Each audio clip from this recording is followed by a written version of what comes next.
પૂજા મેં ઘર તો વસાવી લીધું, લોન પણ કરાવી લીધી, પણ હવે ટેન્શન એ છે કે ફર્નિચર, કેમ કે બહુ બધી એજન્સીનો કોન્ટેક્ટ કર્યો ને કોટેશન બહુ હાઈ જાય છે. તો હીર એક કામ કર ને, તું વાયરિંગ નું કામ, કલર કામ, સીલિંગ નું કામ, સોફા પડદા, મેટ્રેસ અલગ અલગ એજન્સીને આપી દે ને. પણ અલગ અલગ એજન્સીને આપું છું ને તો બજેટ બહુ જ હાઈ જતું રહી છે. સ્ટીકર પડ્યું છે કે આપણા બજેટમાં આપણે જેવું જોઈએ ને એવું ફર્નિચર સેટ કરી આપે છે. સાચે?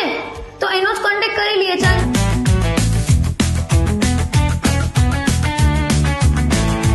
તમારા નવા બંગલોઝ ને, ઘર ને, ઓફિસ ને 8 વર્ષના અનુભવથી અને ફૂલ એક્સપિરિયન્સ ટીમ દ્વારા તમારા જ બજેટમાં પ્રોપર ઘર, ઓફિસ અને બંગલોઝ નું ફર્નિચર કરી આપશે. એ પણ ક્વોલિટી બેઝ મટીરિયલ ની સાથે તમને અહીંયા માર્બલ અને ટાઇલ્સ નું કામ, પીઓપી, સીલિંગ કામ, ઇલેક્ટ્રિક કામ, એલિવેશન, કલર કામ, સોફા, મેટ્રેસ, પડદા બધું જ આ લોકો કરી આપે છે. એટલે કે ટંકી પ્રોજેક્ટ કરીને આપે છે, એ પણ તમારા જ બજેટમાં. તો પછી 1 BHK હોય, 2 BHK હોય, 3 BHK કે 4 BHK કે હોય પછી તમારો બંગલો કે ઓફિસ. કેવો બન્યો તારો ફ્લેટ? મારા જ બજેટમાં મને જેવું જોઈતું હતું ને એવું જ સેટ થઈ ગયું. તો ગાઈસ, તમારે પણ તમારા ઘરનું ફર્નિચર કરાવવું છે તો કોન્ટેક્ટ કરી લેજો. તમારા બજેટમાં તમારા સ્વપ્નનું ઘર બનાવી આપશે.